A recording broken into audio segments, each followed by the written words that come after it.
Good evening. I am Dr. Alanubia with the Buy, Fix Up, and Rebuild the Block campaign. Today, we're going to talk about land, labor, capital, and entrepreneurship. I'm here with BJ and Kendlin. Today we are going to show and tell about NARAB, the Tulsa, Oklahoma riots, and how they impacted today. Please join us in watching the NARAB fair housing video. Please join us. Our sponsors, KMT, Heating and Air Conditioning. Sean Oliver here with KMT Heating and Air Conditioning. We're doing duct cleaning and sanitizing. The roto brush, there's several machines on the market that you could use for duct cleaning.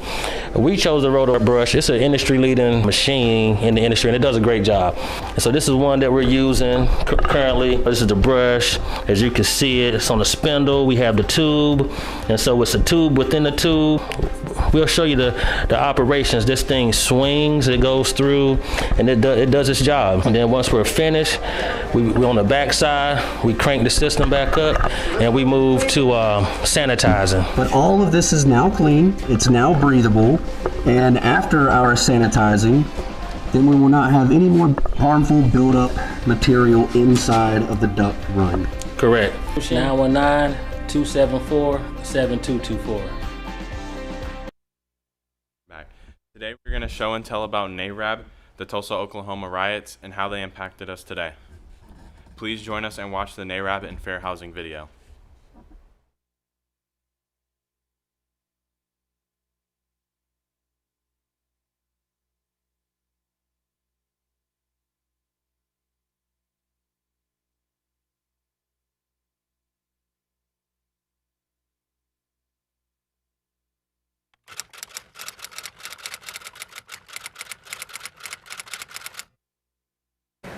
The National Association of Real Estate Brokers, NAREB, has advocated for Black Americans to own their homes since 1947, and we are proud to play a leadership role in that struggle.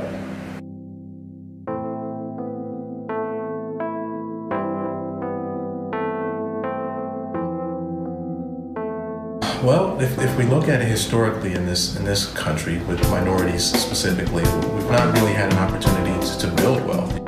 We sent Negroes in large numbers to the real estate offices in Gage Park. Every time Negroes went in, the real estate agent said, "Oh, I'm sorry, we don't have anything listed." Now you can find something somewhere else, and it was always back in the ghetto, but they didn't have anything. And then soon after that, we sent some of our fine white staff members into those same real estate offices, and the minute the white persons got in, they opened the book. "Oh yes, well, we have several things. Now, what exactly do you want?"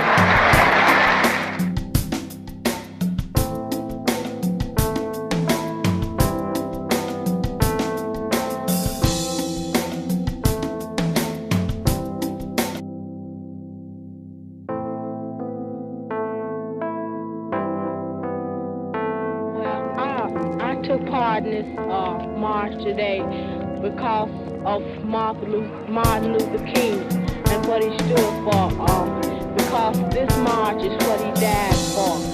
You know what he stood for? Yes. He stood for nonviolence and peace for all men of all kinds. And I think if he died for it, I could carry out what he started.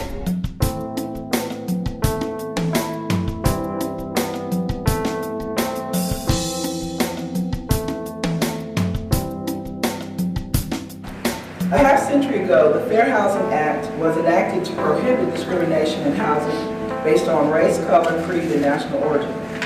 The law also supported NARAB's efforts to increase Black homeownership, which we believe serves to increase wealth and other economic outcomes for Black Americans. In 1970, 2 years after the passage of the Fair Housing Act, Black homeownership was 41.6%. It reached its height in 2004 at 49%. Today, black home ownership stands at 42.1%, almost the same as nearly 50 years ago. National Association of Real Estate Brokers, in every April we celebrate Fair Housing Month, and every April we have a week-long of events to kind of commemorate fair housing. It's the 50th anniversary. The economic downturn of a decade ago hurt many black homeowners with high foreclosures, upside-down mortgages, and financial upheaval from which many are still struggling to recover. Today, economic segregation remains a problem. Urban centers, long the home of black Americans, are being gentrified. Many with deep community roots are being forced out by rising taxes and skyrocketing housing values. We have since experienced highs and lows in the journey towards economic empowerment and black homeownership. While sometimes challenged, we are not discouraged. And we have learned vital lessons along the way. I don't think it means that the middle-class Negro can't be effective. I think it means that the middle-class Negro must identify more with the problems that are so urgent and the problems that plague the lives of all of us. So now, particularly of my generation, folks of my generation have had an opportunity to be educated, to get out to the world, make decent incomes, make a decent living for themselves. Now's the best time that we've had at any point to really start to build wealth that we can now pass on to our children, so that our children can come into this world with having opportunities that many of our peers and contemporaries have had of other races, and to be successful and moving forward. But this is not a solitary endeavor. We must grow a community of concern by partnering and actively involving civil and human rights organizations, community-based and social service organizations, business groups, and the faith-based community, our oldest and most trusted institution. Dr. Alanubia here in the studios of TooMuchTV, located in Raleigh, North Carolina, with my co-host, B.J. Thomas and Kenlyn Thomas McLean. We would also like to give special thanks to the former president of the Triangle Board of Realtors, Ms. Cheryl Merrick, as well as the National Association of Real Estate Brokers.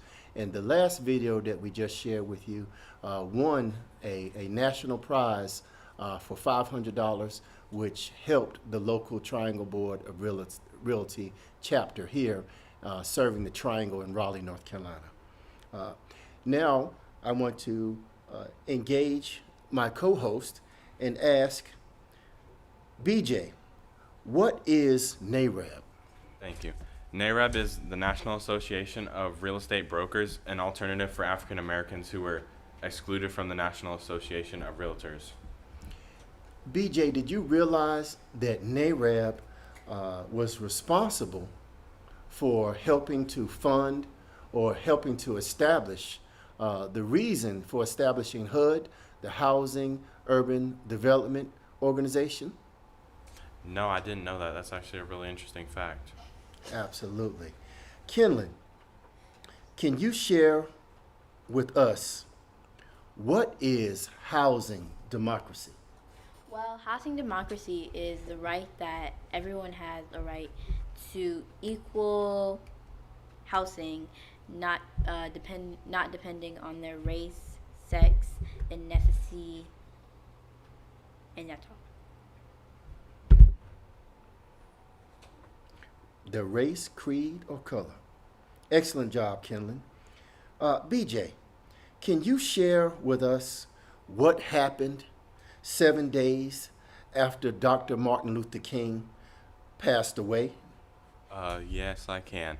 After MLK died, the Fair Housing Act of 1968 was passed. Riots broke out in over 100 American cities after Dr. King's murder, lasting a full year.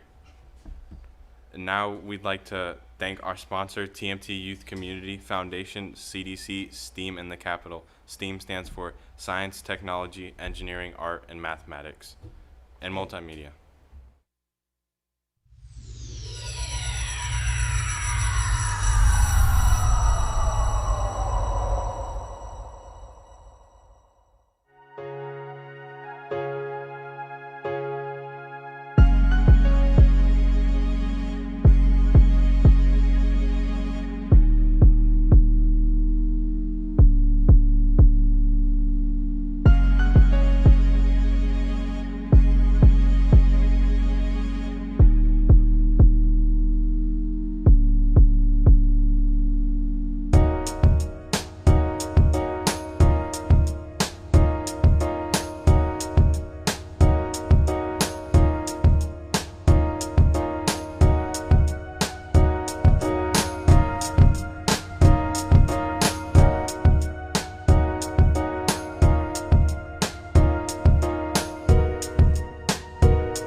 We'd like to thank Miss Tamisha Thomas, our executive producer, and also like to thank TMT Youth Community Foundation, CDC, and the excellent work that they have done in the community, particularly when we're looking at STEAM in the capital: science, technology, engineering, art, mathematics, and multimedia.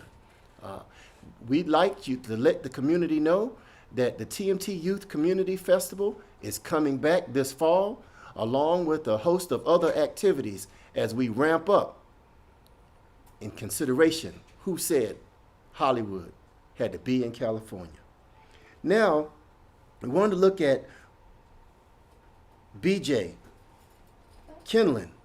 What is the Fair Housing Act? Kenlin, what is the Fair Housing Act? The Fair Housing Act that was passed in 1968 prohibited the this discrimination concerning race, religion, nationality, origin, or sex. Oh, okay. So, Kenlin, basically what is that saying? That's suggesting that everyone should have a fair opportunity to own a home, because home ownership in many situations is the first step to organizing or securing wealth and leaving an inheritance for our community. Don't you think that's a great idea, Kenlin? Yes, sir. Okay. Now, BJ, can you share with our community, our audience, what is an upside-down mortgage? An upside-down mortgage is when the owner of the property owes more than the property was originally worth. So, for example, like, imagine you buy a house for $100,000 and then you end up having to pay $150,000. Excellent job. Excellent job. At this time, we'd like to thank Mr. Merrill Holloway in the NC 100. We've had the distinct honor of working with the NC 100 there in Reedsville and Greensboro area. And in this particular video, we did this in June, and this is Juneteenth, Race to 2030. Would you please roll the video? There is no one solution to dismantling racism. There's no one solution to decentering whiteness or supremacy. I am Merrill Holloway, and I'm the executive director of NC 100. NC 100 is based in the central Piedmont region of Rockingham County, North Carolina. We are located centrally in the state, and we are connected to local leaders, but we are also connected statewide. We are connected to people who believe in community organizing, and that is a way to help build a better North Carolina. So everybody knows about the Tulsa, Oklahomas and the Durham, North Carolinas, and the rich history of black economic development and all those things, and the race riots in Wilmington. But, you know, in a rural community like Reedsville, where I grew up here in Rockingham County, there was this rich, thriving community where there was economic prosperity and all of this wonderful economic freedom, where people felt engaged and there was a civic engagement because people had this inclusion piece, and it seemed like it disappeared overnight.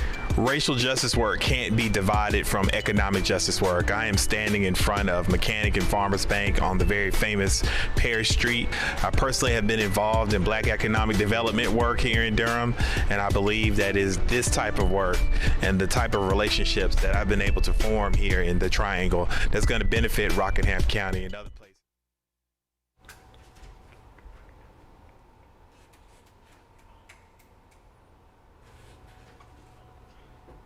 Welcome back. And I'd like to thank my co-host and our support staff, Master Mir Christian Thomas McLean and Tayana Thomas, as well as my co-hosts, BJ and Kendallin. They've done an excellent job so far. The last video we looked at the Juneteenth celebration, where we had the opportunity to work with NC 100 to tour the area, and we looked at the buy, fix up, rebuild the block. And we also had the opportunity to go through the neighborhood and see the marker right there in Reedsville that represented the block, which predates Black Wall Streets. A lot of times, the blocks make up the streets. And so our next video that we're going to tee up is going to talk about the blood on Black Wall Street. The blood on Black Wall Street.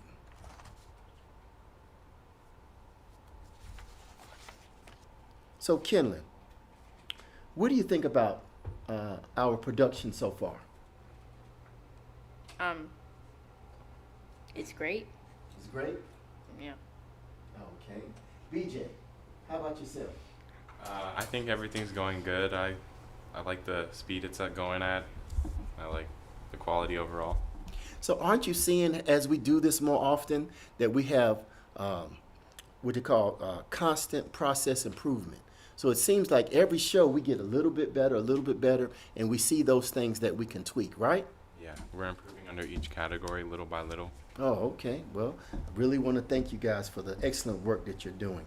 Oftentimes people talk about Black Wall Street and they think about Tulsa, Oklahoma.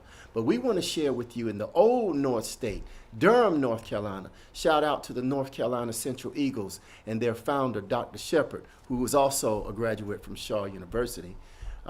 The Black Wall Street in Durham. And one of the things that the Black Wall Street in Durham and the Black Wall Street in Tulsa, Oklahoma had in common is that during this period of time, before we had the Fair Housing Acts, entire African American economic centers were cut in half by highways. In the case of Durham, it was Highway 147 going into Durham, which went right through the middle between the Hayti Heritage Community and downtown Durham.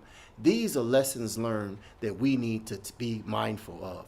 Now we're going to go to our next video where we're looking at the blood on Black Wall Street in Tulsa, Oklahoma, as we prepare for this Juneteenth celebration, marking when Abraham Lincoln announced the Emancipation of Proclamation.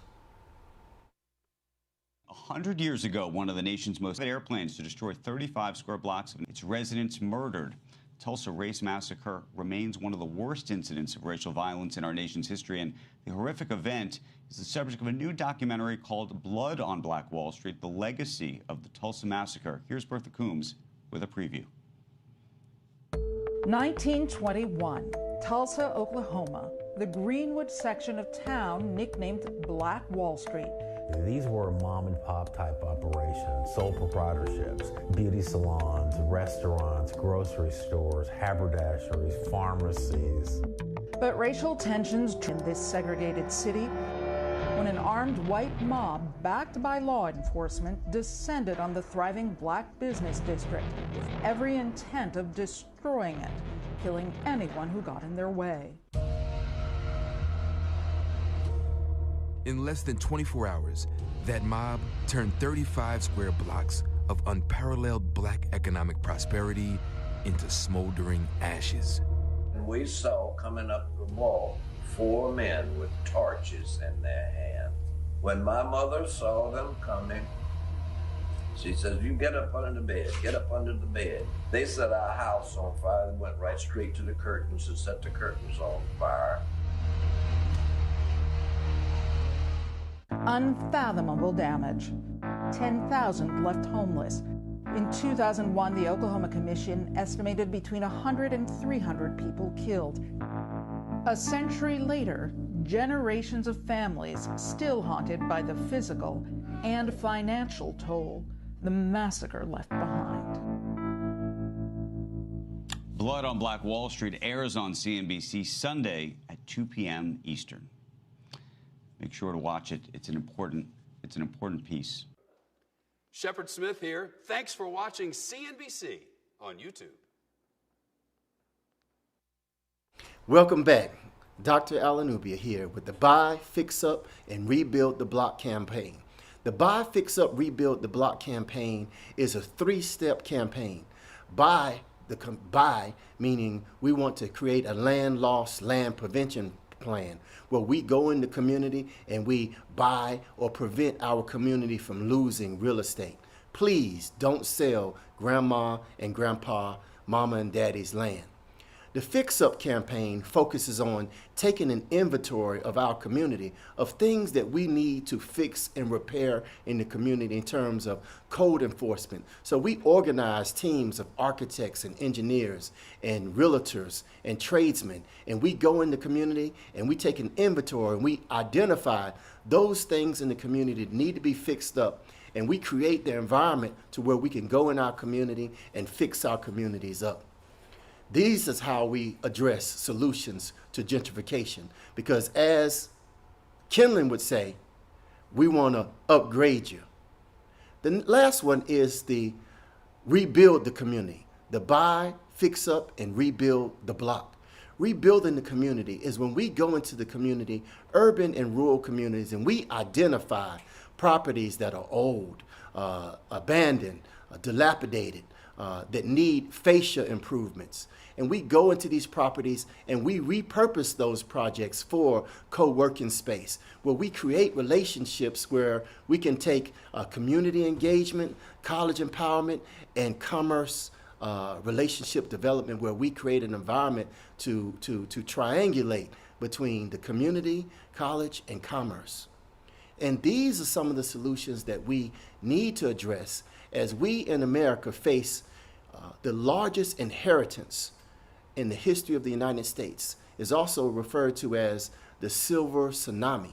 The silver tsunami is the retiring baby boomers, 78 million baby boomers, leaving an inheritance to 40 million Generation Xers, leaving an inheritance to 80 million millennials.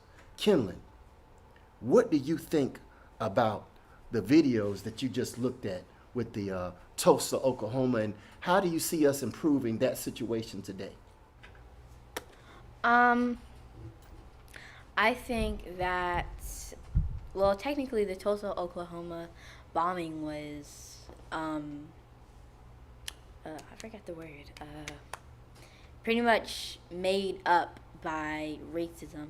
And a big way to prevent this stuff from happening in the future is a way to cope with racism and kind of lower the population of racism. Well, I think that's absolutely excellent.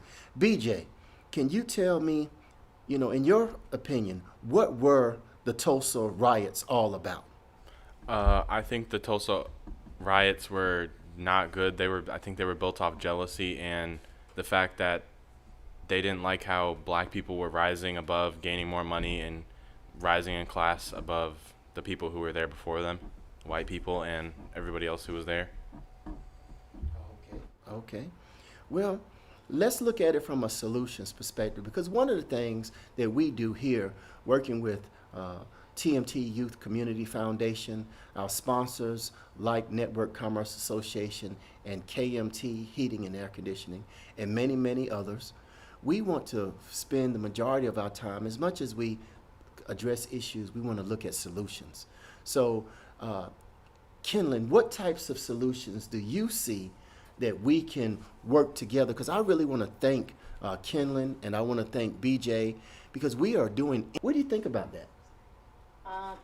Very unique, and a lot of people who work in entrepreneurship and business don't get the opportunity to work with younger generations below them that know more about technology and more about just stuff that's going on in the world today. Mm-hmm. So BJ, can you tell me, how does the social media and us doing this on Facebook and streaming on a lot of different channels, how do you think that plays out in the community in terms of us setting positive images for what we're doing? I think it's a good thing because it helps reach out the message to plenty of other people, like thousands and thousands of people, helps reach out and spread the message that we're trying to spread. And we reviewed our hit ratio, and we just want to share with you, in the last 30 days, TMT Youth Community Foundation and its partners have reached over 40,000 people. This broadcast is being broadcast in Africa, it's being broadcast in Alabama, it's being broadcast in, where else are we being broadcast at, Kenlin? Huntsville, Alabama. So many, tons of places. I just really want to thank the organizations that we are working with. Now we're going to move to another section. In this next section, we're going to talk about what would you do with this house? What would you do with this house? And we're going to look at a couple of houses as we think, we want to challenge our community to, magnetize and just don't walk past issues and see them, but see challenges and inequities in our community as an opportunity to buy, fix up, and rebuild the block. So we're going to go to this first home. I'll pose the question to BJ. BJ, what would you do with this house? And fix it up, and you can turn it into an orphanage for all the children with no homes and no parents. BJ, I think that's an excellent thing. And one of the things that we look to do working with TMT Youth Community Foundation, CDC, is to create a solution for those persons who are 18 years old to 26 years old, that we can work with tradesmen like Mr. Reginald Oliver and KMT Heating and Air Conditioning, whose commitment is to help 100 people to secure their heating and air conditioning license. So, Kenlon, I really want to thank you because sometimes everyone is not as blessed as we are with moms and dads and community support. So, as we look to slide number 2, Kenlon, what would you do with this house? Well, what I would make this house is with the little structure and a nice motel, because the rooms are pretty small, but that doesn't mean it can't be a motel and not a hotel. Excellent, excellent. Now, we're seeing broadband and OTT and all of these new technologies being incorporated in housing. BJ, did you realize that green energy and good technologies as a part of making these housing and buildings better? How can we use technology to make these buildings better, in your opinion, BJ? With the advancement of technology, we can use technology to help better living and healthier living with all the stuff you can use with technology, controllable stuff. Oh, absolutely. And wouldn't that increase the air quality? Yeah, definitely. Okay. And at the same time, Kenlon, we could use this new technology to make our bills go down. Don't you think people would like to have good, clean energy while the cost of their utilities goes down? Kenlon, can you share with us this third building? What would you do with this third building and this third house? With this third building, I actually don't know what I would do with this third building. It's a little, not run down, and it's a little new. Pretty good condition? Yes, pretty good condition. So I guess I would just make it an expensive house. It does look like it can have a pool in the backyard. Okay. With a nice basketball hoop and maybe an in-ground trampoline. An in-ground trampoline. Well, how about you, BJ? What do you think about it? And the reason why we're going through this is we're challenging our youth, our future. We're challenging them to magnetize their eyesight and allow themselves to look at challenges to our housing stock. And we want them to imagine that, which is another campaign that we're going to be rolling out soon, working with TMT Youth Community Foundation and the NC 100 and other partners, where we challenge our youth to imagine that. Imagine what you want your communities to look like. BJ, as we imagine that, what types of, how would you like your community to look? When you look at some of the housing stock, what new things would you like to see brought into the community? I like to see a lot of new technology stuff that helps out the neighborhood, keeps it friendly, keeps it safe, like security systems and things like that. Oh, wonderful, wonderful. Now, BJ, what do you think about incorporating video games into some of these housing? I don't really know how you would do that, but specs. Well, one of the reason why I asked you that, BJ, and Kendall, I asked you that, because do you realize that the same technology that people use to design this house, they use it to create video games? Wouldn't you? How would you think about using this video game technology to design and build your own house and your own community? Wouldn't that be cool? Yeah, that'd be really cool. 5, with the fairly long windows. Kenlin, it looks like this house could use some roof work. What do you think? It definitely could use some roof work. Could you see some solar panels on this house, Kenlin? I definitely could. And what would you do with this house once you fix the roof and put some solar? I would make this a public learning center. Oh, that's brilliant. And what would you go into the public learning center? It's pretty good that you asked that, Kenlin, because I have a secret that I'm going to share with the community. Kenlin and BJ and Mir and Tayana, they are focusing on the whole Adobe Creative Cloud. Can you talk to us a little bit, Kenlin, about what you learned today with the Adobe Creative Cloud and how the Adobe Creative Cloud can be used to help buy, fix up, and rebuild the blocks in our community?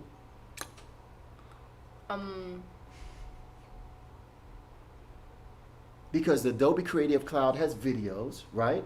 It has pictures. It can tell our community.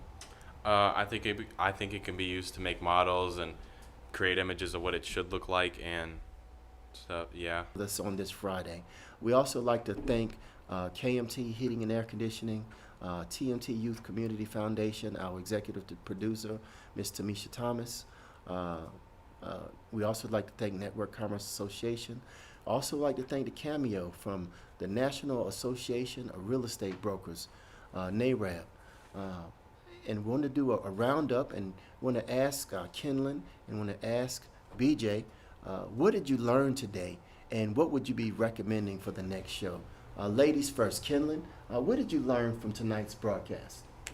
From tonight's broadcast, I learned about the Tulsa bombing, Tulsa, Oklahoma bombing, and what racism can really do. So, Kenlin, if we turn it inside out, how can we rebuild? You know, the history of Black Wall Street in Tulsa, Oklahoma, was it was a great business district. How would you like to see that redone?